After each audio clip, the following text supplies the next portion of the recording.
Well, hello everyone. Happy Tuesday to you. Well, it says it's live, so we'll wait and see.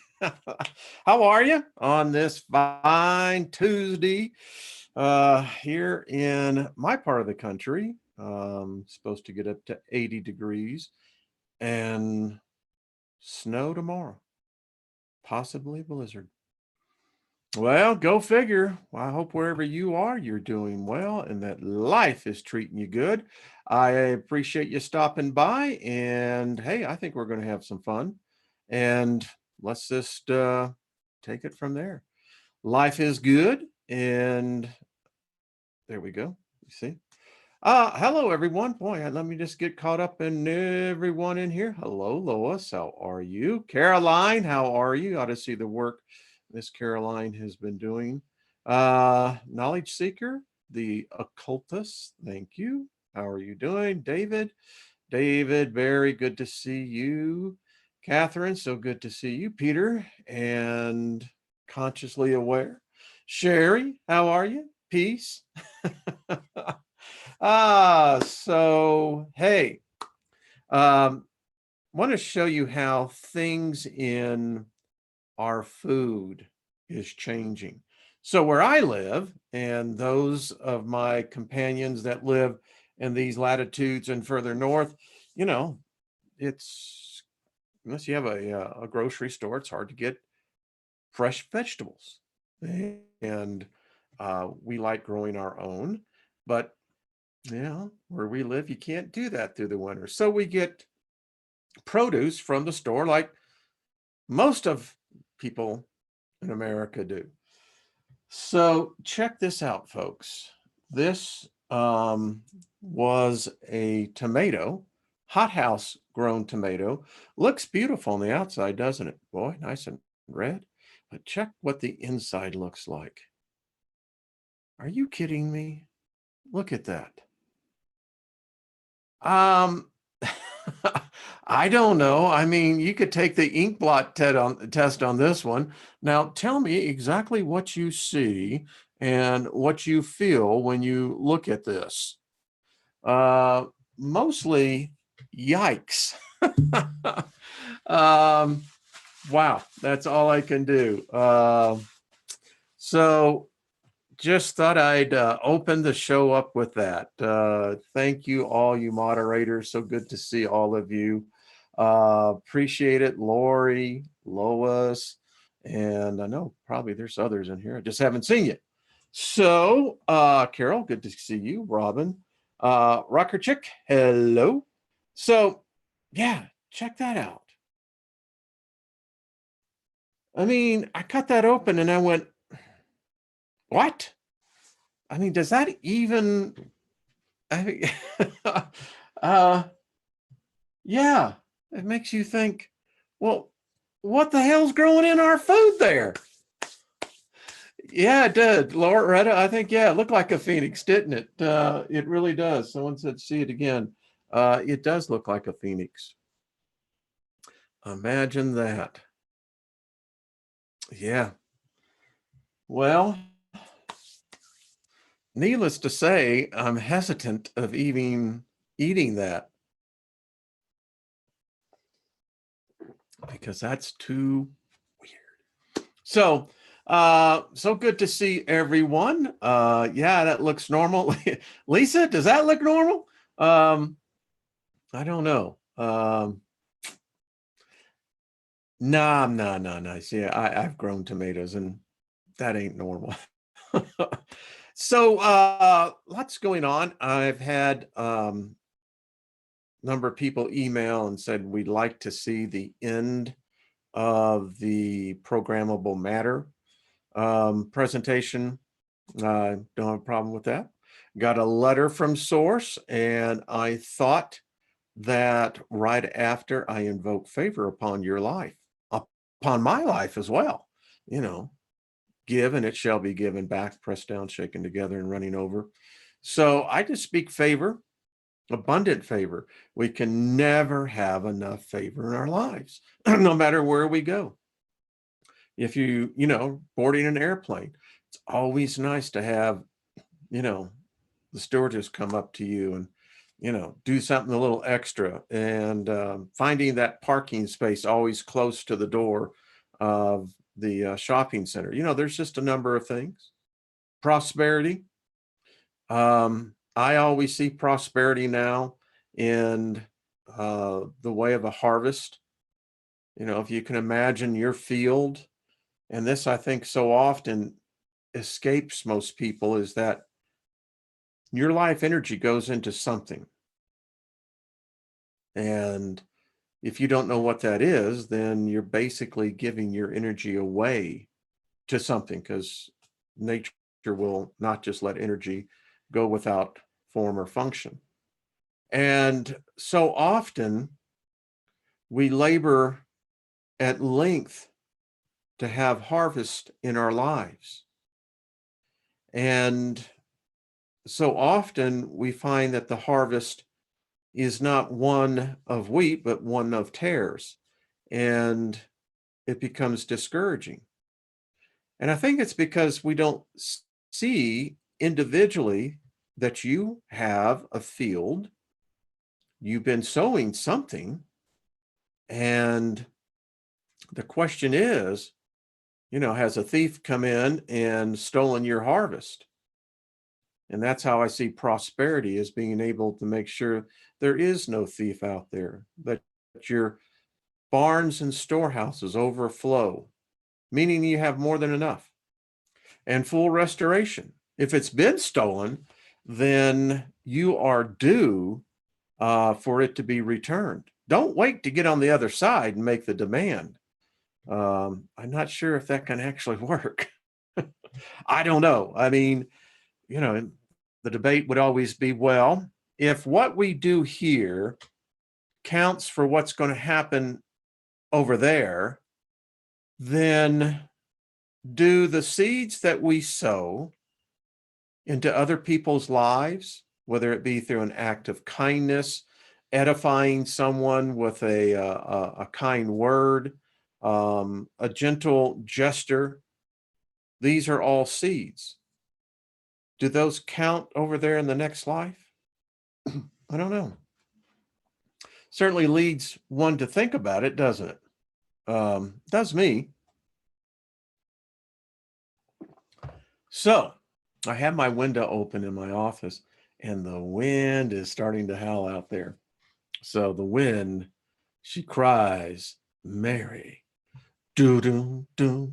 Listen to a little Pat Metheny before I came on, Still Life Talking. Great, great album. Ever get a chance, if you've never heard Pat Metheny, definitely check him out.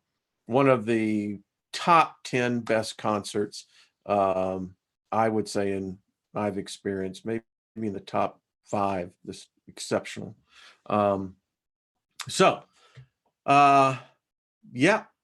it does. I think it does really matter. I'm convinced of this. Again, if consciousness is transmutable, then I think that the things that we have gotten right here, understanding, the sign behind me says today is a good day.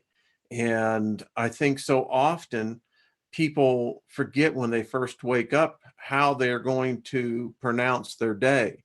A lot of times they allow the flow kind of to dictate what that day is going to be like, instead of declaring right from the get-go that today is a good day. And today is a good day. We're here. We still have a chance for fellowship, coming together, talking amongst everyone, and allowing me to drive this bus. Woo! I'll tell you what, that's faith in action. That's all I've got to say. Because faith always expects a positive return. Always. I happen to think that that is the case as well. I speak faith in my life all the time. I come from that part of Christianity. We were the name it and claim it crowd. And it worked. A lot of the people I knew were very wealthy. And it's because it works. when you understand the true value of it is that you believe in yourself, and that no matter what, wealth always is attracted to me. I have favor with wealth. My feet will lead me to wealth. Now, the trick is, and here's where the landmine so often blows this up for people, is that you have to define what wealth is. Solomon, who it was reported had them all, he had 1/5 of the known world gold, so the legend goes. And as he wrote, he who seeks riches is like he who seeks the wind. But now wealth will find its rightful owner. And you have to make sure that it's attracted to you. I mean, it's a crowded world out there. And so, anyway, that's my golden pearl for everyone today. Golden nugget. How about that? Hey, if you had a golden pearl, that would really be rare. Hey, so I was thinking about clouds. They're changing. We're discovering more clouds. And we take it so for granted that, well, either it's going to be a partly cloudy day, it's going to be a cloudy day, it's going to rain, it's going to snow, or it's going to be a sunny day. But nevertheless, clouds play a big role in our lives, believe it or not. The fact that the average cumulus cloud, that's basically 1 square meter, weighs approximately, I think they said something like, I think it's 40 million something pounds, because all a cloud is H2O, water. Some of it's very microscopic, some of it's larger.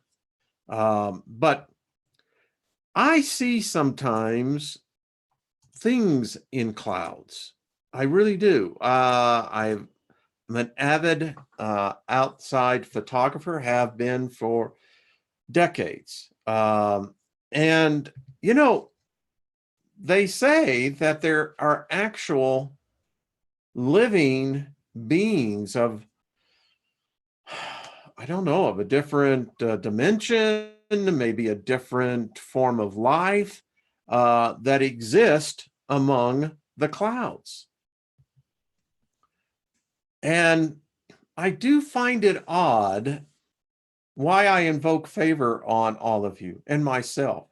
Nothing missing, nothing broken in your life, is because I believe that individually, as well as collectively as a species, we have the most interesting way of manifesting things. Someone wanted me to finish reading Massey's work. We can do that on the devil. Yeah. That it was really nothing more than the difference of night and day. But clouds, no doubt, they do have an interesting way of, I don't know, manifesting. And some say that these are a species of beings. Some call them the Sith. I don't know. I do know that, well, as this one that was shown in Illinois, well, what do you see? I mean, in one way, you could say, well, I see an angel, but whoever said angels all have wings? I mean, that's neither here nor there.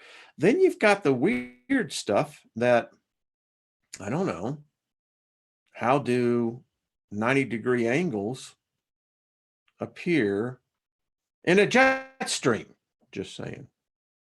No matter where you are looking at clouds, whether you are on the ground or whether you're 35,000 feet, there definitely seems to be this uncanny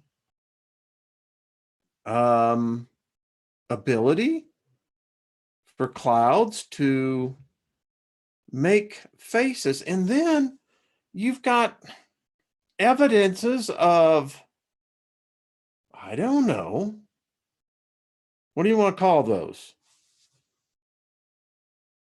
Light beings? Are they occupying in a different dimension? Is it part of the firmament? Is this a part of the firmament that actually has life forms, life beings? I don't know.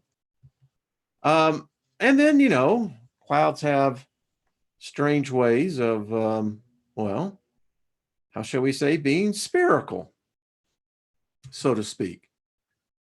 And then there's just the ones that are just like, what the hell? I mean, you know, is someone messing with us? And then you get the spectacular. I mean, you could see how early man could witness this. And I mean, this is glory, isn't it? I mean, what is glory defined as? That's as off the chart. But the faces, they do show up. I've seen them. I mean, is this again the archons? Is it beings that are of such size that would dwarf our ability to comprehend? Some seem very benign, almost whimsical. And then you got some that go, what? I mean, I look at these and I say, well, is there a higher intelligence presence? Is this something that, well, they do? Horses, there are just a plethora amount of horses. This one is the most spectacular. Reminds me of the Blue Demon horse at DIA here where I live, the Denver International. But yeah, I mean, is this someone cat coming on a white horse? I don't know. I mean, how much is myth, folklore? And again, animals seem to be a reoccurring theme here. Now, what we're doing to the skies is seems like these creatures or whatever are manipulating this as well. Many of us see this all the time. Then you've got this little curiosity. Now, is this someone messing with us? Well, I always like to see, are there others that have something? Now, this has been affirmed. What are they? What was this? Did a whole video on this a couple of years ago. And then you have just again the cute. Then you have what the heck? I mean, is this a cloud or is this a giant orb? Is this something else? And what's up with seeing witnesses, people looking as though they're looking at us? We've seen buildings. I did a whole video on that. Buildings in the clouds. But this one is happening more and more. It's as though they're looking at us. It's as though they exist in this place. I mean, I did a whole video on how the dragons manifest themselves in the aurora. Animals. And now we see the same thing here. We see amazing things with clouds. Clouds exist at all levels, all different densities. We see the spectacular of separate phenomenon interacting together. This is one of the more spectacular ones that I think you can come across. Again, what are we seeing here?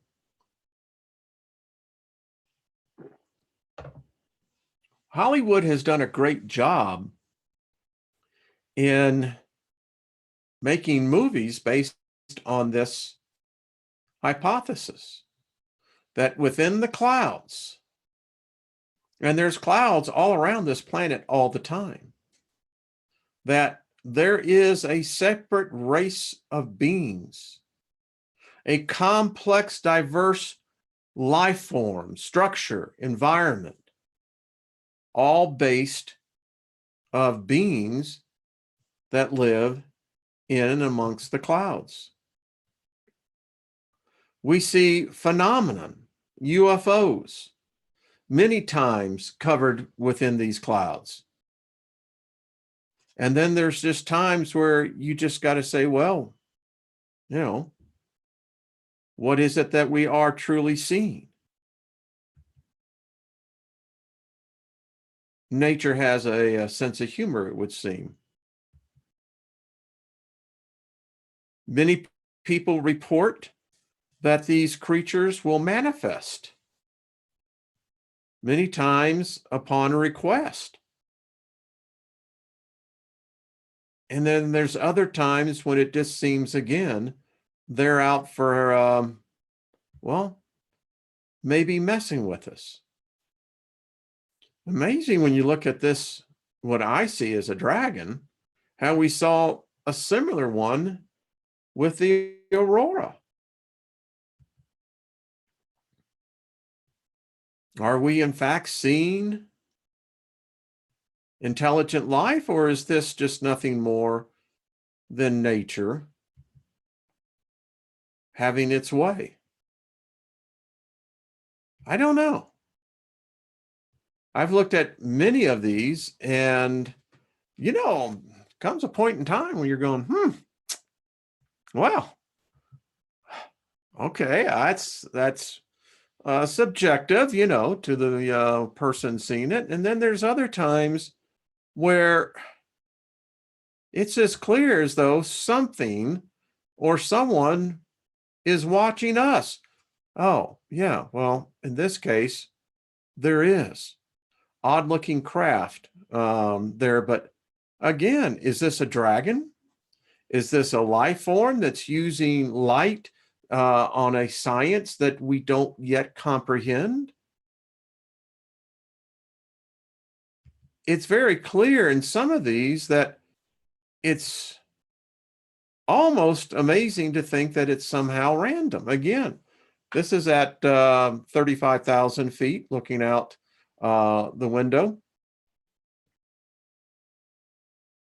It was almost as if they were, well, showing themselves.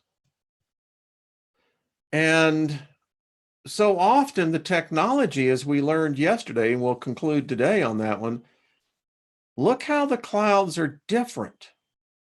I think what this really comes down to is that we're not trained to see the differences.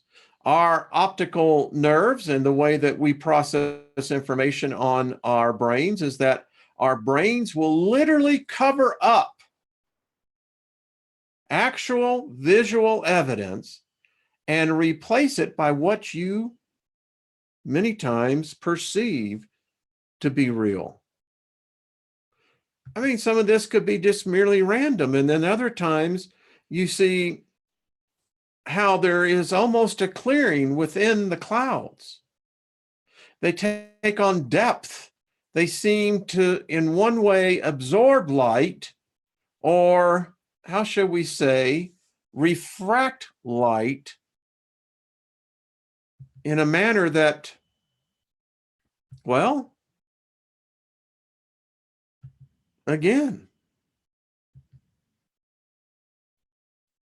now, science and, well, they'll say, well, we understand what these clouds are, these nanosetin clouds here. Back in 2015, here where I live in Colorado, we were inundated with some of the most magnificent clouds. But again, maybe it's that we don't understand certain life forms. When we even think about the fact that clouds can vary at different depths, and how you can begin to look at clouds and how they can begin to take on form, shape, dimension. Some of them are just very obvious. Others, well, they do leave you guessing, wondering. Some are just out and outright spectacular, such as this one. Yeah. Are we seeing something here? I mean, you can really study this one if you want, and this one will make you go, huh, okay. Interesting again how the light works on these.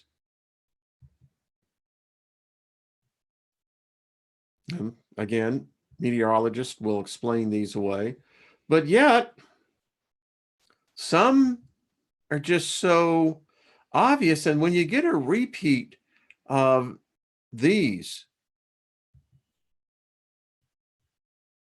I mean, this is either a chemtrail joining or something manipulating it.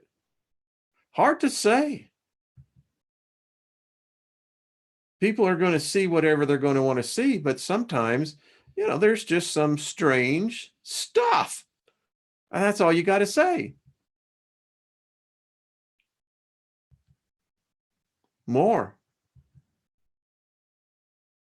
Some of these are, again, quite spectacular. Others look a bit mundane, but there it is. So I don't know. Do you happen to think that these are actual beings? I don't know.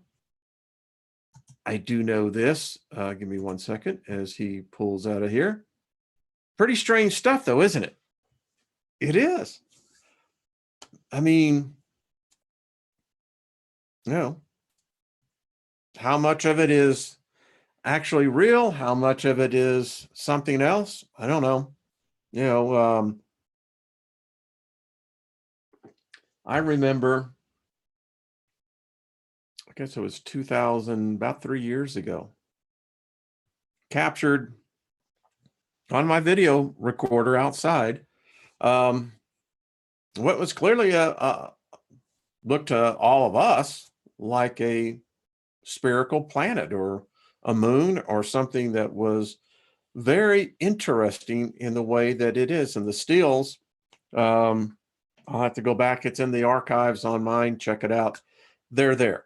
So, yeah. So we got a letter from Source. I'll tell you, it is the synchronicity is all I can say. So I'm going to read it. This one, I'll just put it out there. Many of you are starting to awaken to the truth, but we need you to start waking up those around you. And we need you to wake up even further. There are some of you that realize what we are about to reveal to you, but not too many. The only reason that Joshua even understands this now is because we just told him. From the moment you are born into humanity, humanity shoves you into a box. Well, I'd use another word, but boxes works well. They tell you what you are and condition you to follow a path that they want you to follow. They teach you how to speak properly. They teach you how you should write. They teach you how you should walk. and they teach you how you should think. They take everything that they want you to learn and they craft this box to contain you. I often said, who said that we have a soul? I mean, is it in some book? And we're going to take this. I had this conversation day before yesterday with someone, and they were asking me, well, do you believe in God? And I said, well, define God. And the person, said their belief. And I said, but that is so singular. That's your belief. Well, the Bible says that. And I said, so what? Who wrote it? You taken it for granted that what you were taught was in fact the real thing. And you see where that got us. From the moment that you are born, you are merely a prisoner of the system that you all know as humanity. You're born into debt, and I'll tell you what, most go out in debt. A system that is controlled by a few people that think they deserve to be in control of you, simply because they have a certain bloodline that they feel is far superior to yours. Well, my children, let me tell you this. There is no one on your planet that is more important than any other person on your planet. There's no one on your, yeah. Each and every one of you are equally as important as the person next to you. Each of you serves a purpose in which and every one of your worlds. Serves a purpose in each and every one of our worlds. You see, I contend it's not just one. The whole reincarnation thing. Wait a minute. That's so limiting. Are you saying that reality is only predicated on this physical plane? If that's the best a God can do, it ain't no God, sweetheart. All right, I digress. All right. Each and every one of you are equally as important as the person next to you. Each of you serves a purpose in each and every one of your worlds. If just one of you were removed from this world, think of just how many people that would affect. It would be like a drop into a still pool of water. It may just be one drop, but it causes ripples that can be felt across the entire pool and in every direction. Just like that pool of water is affected, people closest to you are affected the most and feel the biggest force. And then it slowly goes out the rest of the universe. That's beautiful, man.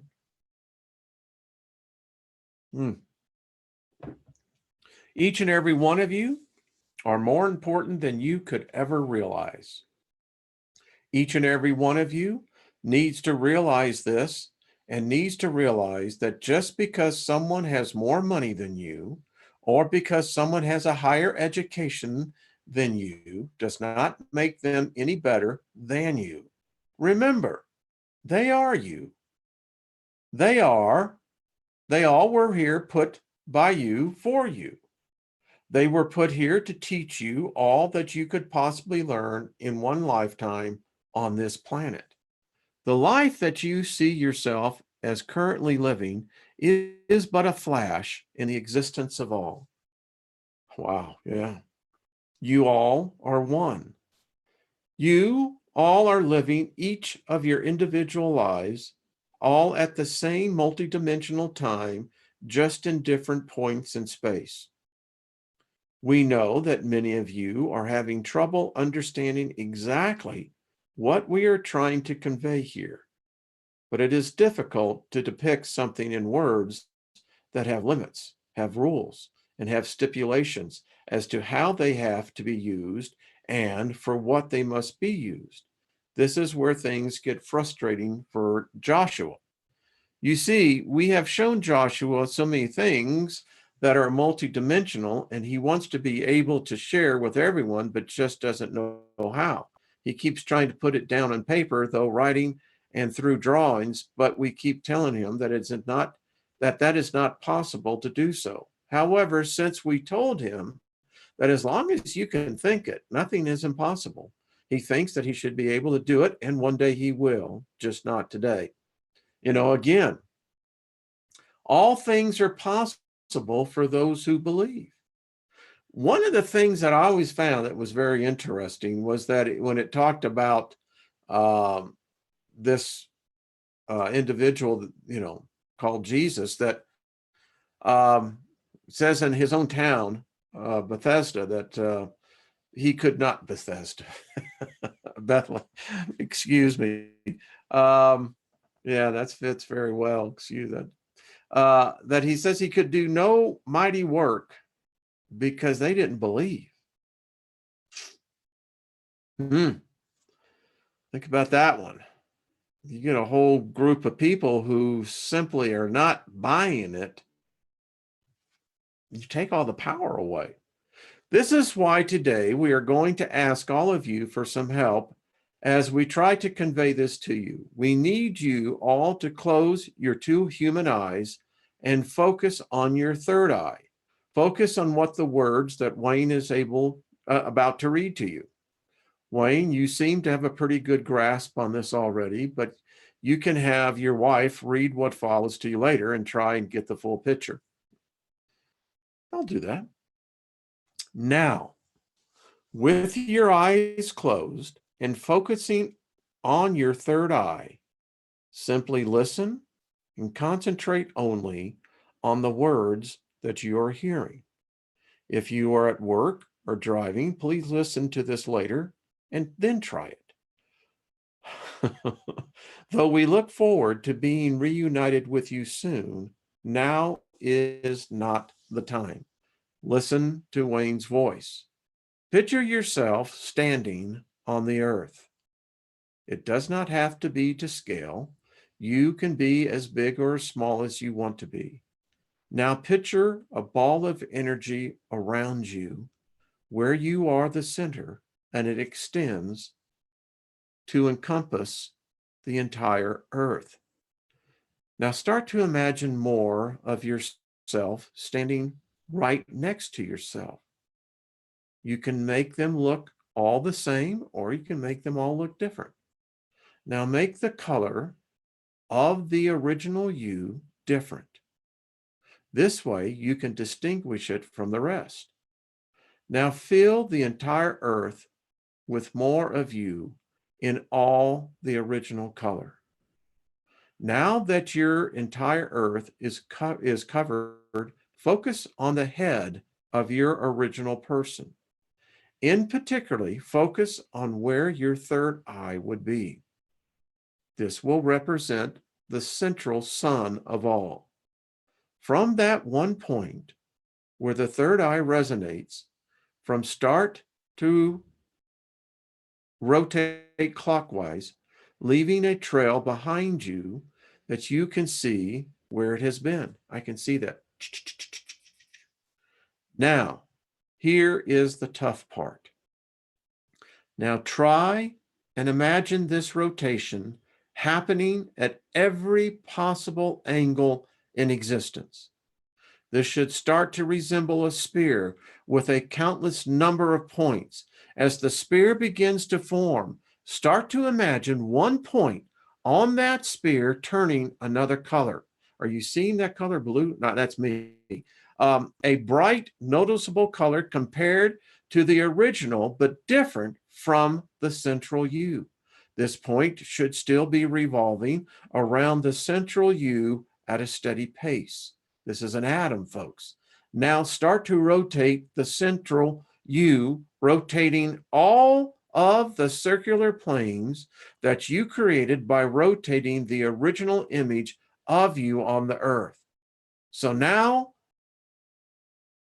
the spot that you chose to make the third color should be revolving around the original you, as well as revolving 90 degrees to the original rotation, all leaving a trail and creating a spiral in space. Now, one last thing. Remember the earth that you are standing on. Start to rotate it with you as the North Pole, along with all of the other earths that there are now, that there now are. Now just pay attention to one spot on the original Earth and follow it. Watch it spiral through all the picture that you created. The central you is the collective. It is the start of everything. The other colored you is the you that is now. The rest of the people are everywhere else in existence. They are all of the other versions of you living at the same time, just in a different space and time. Imagine this cycle going on forever, getting bigger and getting smaller, consistently evolving, constantly rotating, forever expanding and forever shrinking. Now imagine each individual point having a piece of knowledge. Each piece that you pass over, you collect. And each piece that another you pass over, they collect. This is how you are a part of the all, and the all at the same time.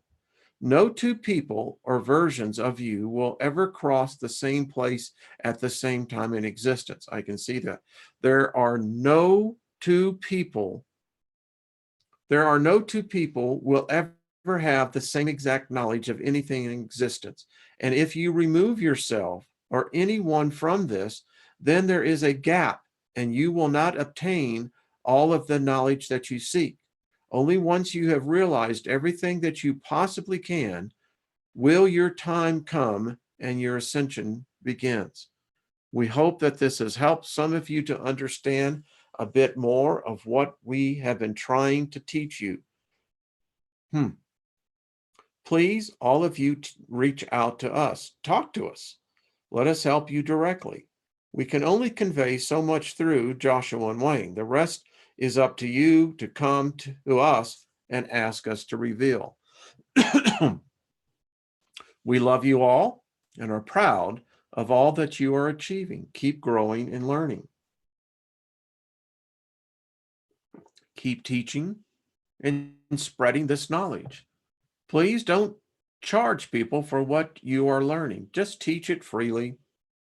If a person finds the knowledge that valuable, then they will donate. You don't need to worry about that. Knowledge should never be held back from anyone that wants to learn, especially for money or something of worth. You must put a price on your knowledge. If you must put a price on your knowledge, make that price an even trade for the knowledge of a person that you are sharing your knowledge with. That's very wise. Putting a false value on anything just feeds the division of humanity, pushing you further away from your goal. Help each other grow, help each other learn, and most importantly, help each other learn to love and be one with each other. This is the way to glory, the grace that you are seeking. Thank you all for what you're achieving. Source. Wow. Well, there you go, folks. That was pretty cool. I don't know about you, but I thought that was really cool. Wow. That's pretty far out stuff. I mean, seriously. 333 are watching now. Folks, how many times do we see that number always showing up? 333. Wow.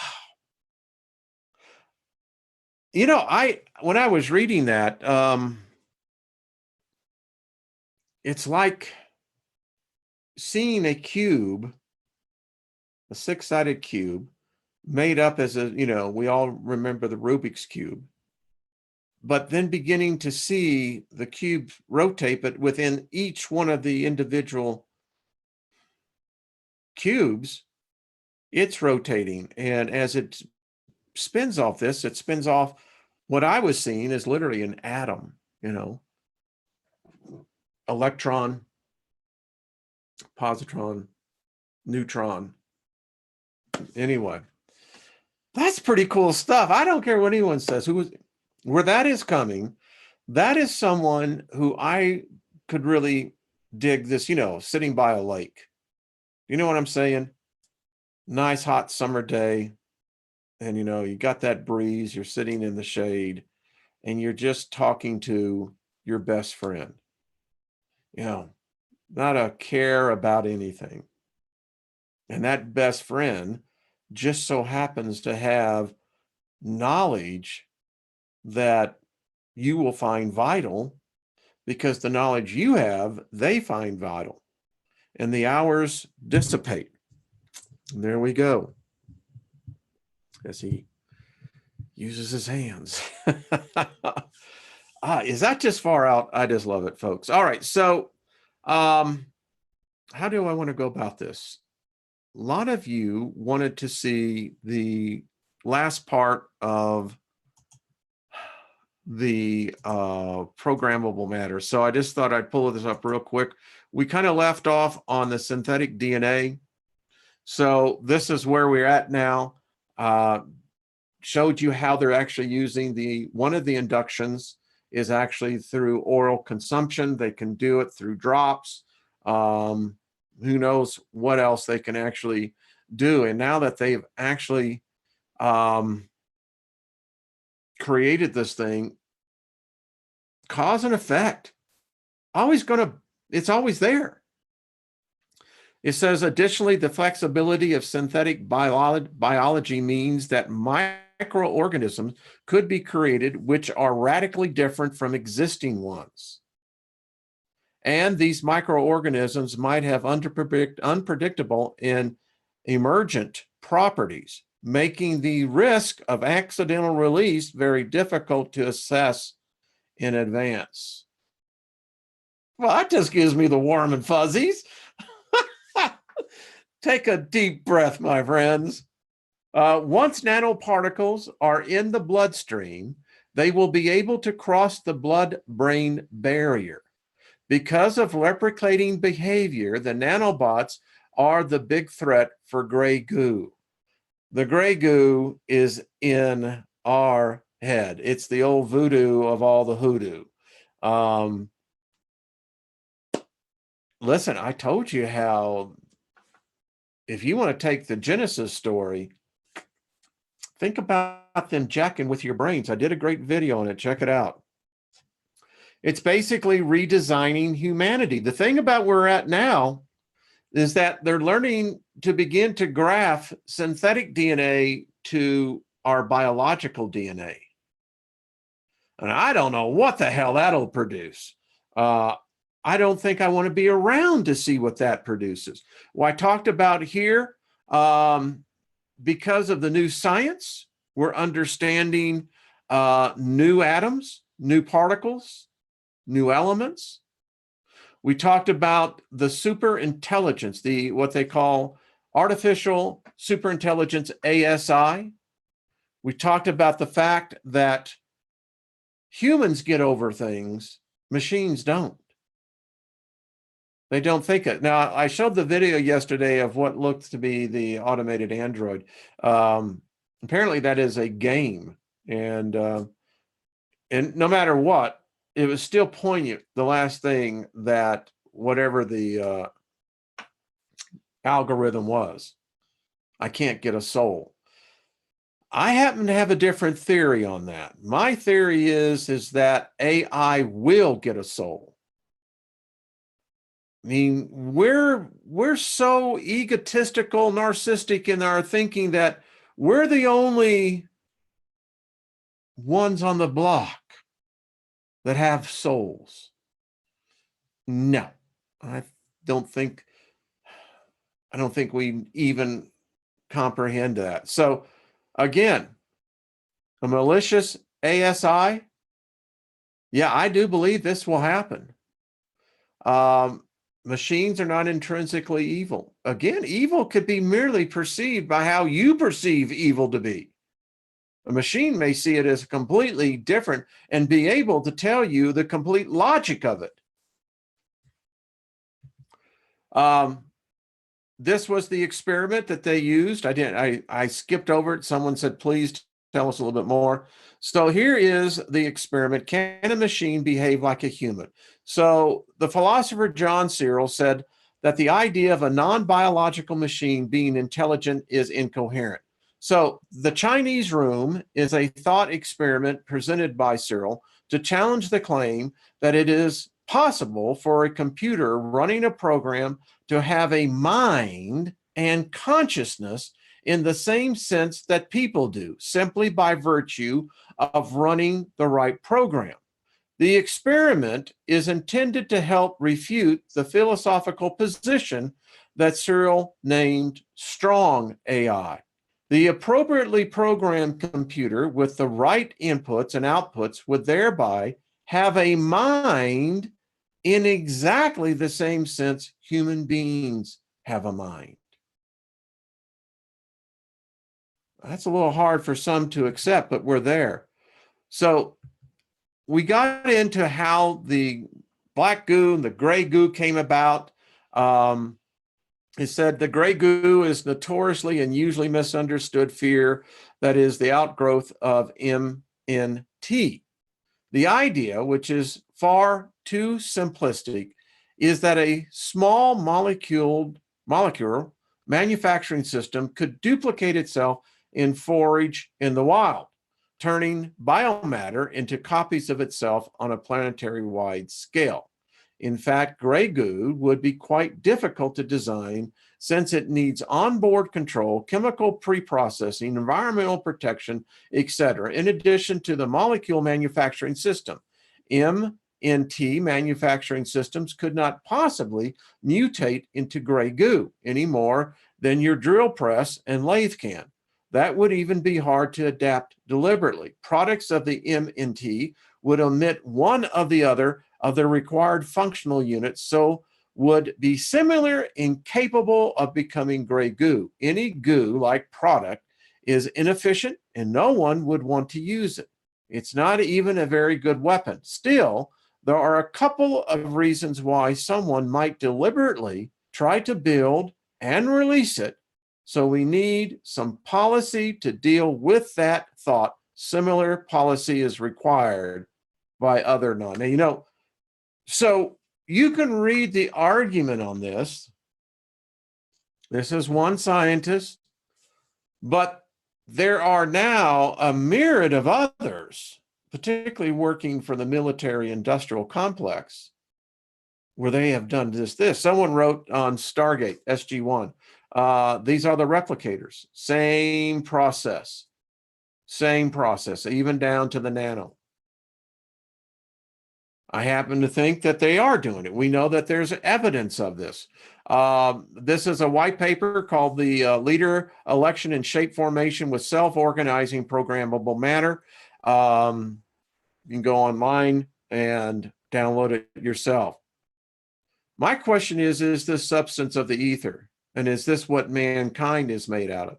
I mean, in one sense, isn't a cell in its simplicity of concept nothing more than a nanobot? I mean, we see how complex our cells are, contain more information than Library of Congresses.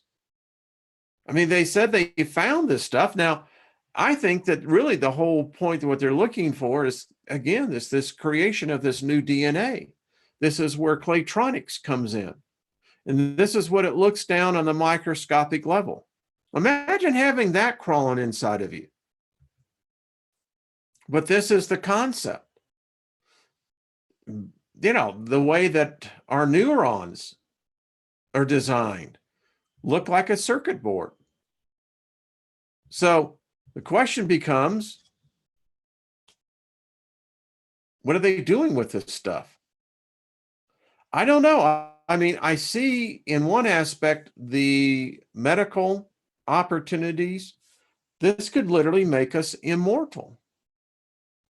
And now the Chinese are all over this, folks. The Americans are actually lagging behind.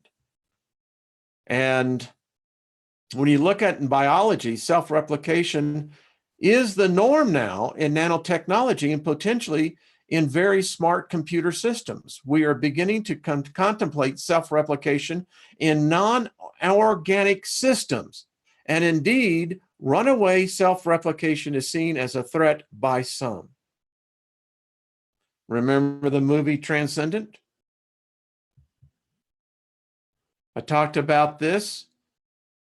Many of the ladies that buy the, face creams and what have you, um, it's no big deal to put in the nanobots in there. It really isn't. Smart dust. Go back and watch my videos I did on the NASA project. That one was a humdinger. Anyway, every one of these is out there right now. They now have the insects that can change the DNA of mosquitoes and everything else. The nanotags placed on everything everywhere. I'm convinced we're all tagged. Microdust weaponry. I think that, we see it now admitted by the establishment that, aerosol spraying is our only hope to begin to help change the atmosphere. We don't think about the pathological missions that they're doing. It's been rumored that they actually use a synthetic plasma in much of these cocktails that they're spraying. Again, this was part of the program, the plan by 2025. Check it out. It comes down to this. You and I are a liability in many of the elites' thinking. We consume material. We require medical attention. You get into it. To be alive as a human being is a very expensive proposition for any country. And when you begin to think about where they can actually take this stuff, this smart dust, and there it is. Think about altering the RNA to the DNA. I wrote a novel about that.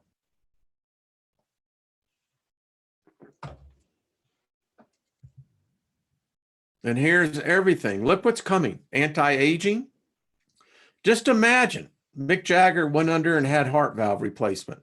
Imagine now if you could have nanobots simply put in through an IV, and immediately the nanoparticles, the nanobots go directly to the heart and begin to repair all of the damaged tissue. Imagine arteriosclerosis becoming a thing of the past. Programmable food that you would no longer have to worry about as far as cooking, as far as contamination. Nanobots would provide the delivery of all of that. It goes on. Out of date. Your milk carton will tell you when its contents are sour. Nanoparticles on the carton will sense decomposition gases and change the color of the label. I mean, this just goes on and on and on. Look at this. Molecular self-assembly. This is DNA nanotechnology. Changing the DNA. Imagine if your child, you could tell by a genetic test still in the womb that this child most likely is going to have a birth defect. Now, the argument has been allow the child to live or not. I think there will be a third option. You will be able to induce nanomaterials into the placenta and begin to correct the damaged chromosomes. I mean, this is all where it's going. New metals, new exotic plastic is the #1 plague on our planet. It always amazes me how these climatologists never bring in the contamination that we've done to our oceans with these carbon fluorides. This would change all of that. And I contend that what we've done here is done nothing more than create from the ether. These are the new computers. They're already out. Technology now assessing from material around you that will actually have your computer screen. Everything. New synthetic metals, exotic metals, things we can't even begin. Altering reality even, folks. This is the level that we're talking about. Creating new realities, programmable matter, nanobots, substances unknown, biological supercomputers, quantum computers now are becoming outdated because now we've conquered this. Computers now beginning to become, well, they're smarter than we are. DNA computers, exotic metals, changing humanity. So there was the finish of the program. I hope I at least satisfied a couple. Did my best. So there you go. You know, the research I did on this, someone asked me for it. I have these in PowerPoints and I have them in folders back there, but the PowerPoints literally show each one of these, and you can take each slide and literally begin to do your own subsequent research. It's out there, folks. Someone said, well, this is old tech. Yeah, not really. You know, when you have something in theoretical form that's still in the lab, you don't know. I think that this has gone way past the lab. I think we may be the betas. I don't know. We did a show on that once. So anyway, well, thank you, folks. This has been just, I appreciate your time. I really do. I know you can go spend it elsewhere, and it's an honor and a privilege to know that we can come together at this time and just talk. I'm not going to eat the tomato. This is one that I'll just take it as a message. The phoenix is rising. So we're going to take that as a good positive note. And we'll let that tomato decompose as it should. Thank you, everyone, folks. Y'all are the best. Thank you, Lois. You know, Lois has a new PayPal and a new store. I'll get to that. Tomorrow, we're going to have John Martin on. I'm looking forward to that. Friday, special guest talking about the singularity, AI, and all of this coming together. Thank you all. Thank you again, Joshua, for your faithfulness. Al, thank you. We all grow together. Love yourselves. Quit judging yourselves. You know, you don't want to pass over the other side and realize there never was a Satan except the one that you were. It means your own adversary. You know, love yourself, man. Give yourself a hug. You know, then find the one next to you. You know, give them a hug.